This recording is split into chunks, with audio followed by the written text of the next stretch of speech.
नेता भाषण देता है तो आप लोग बोलते हैं अरे ये नेता भाषण दे रहा है, अरे कलाकार नाच रहा है, डांस कर रहा है, तो उसको क्या बोलिएगा आप? नचनिए ना बोलिएगा।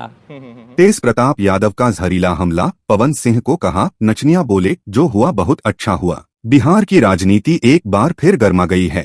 तेज प्रताप यादव ने मंच से ऐसा जहर उगला कि हर कोई सन्न रह गया। उन्होंने पवन सिंह पर सीधा हमला बोलते हुए कहा, जो आदमी पूरी जिंदगी सिर्फ नाचने गाने में लगा रहा, वो कभी बिहार का नहीं हो सकता। वो सिर्फ नचनिया है, और नचनिया चाहे बिहार में हो या महाराष्ट्र में, उसे लात ही पड़नी चाहिए।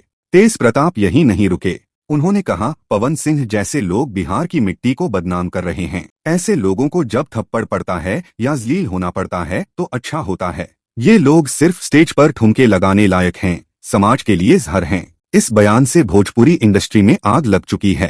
पवन सिंह के फैंस गुस्से में हैं, तो तेज प्रताप के समर्थक ताली पीट रहे हैं। सोशल मीडिया पर दोनों के समर्थक आमने सामने आ गए हैं।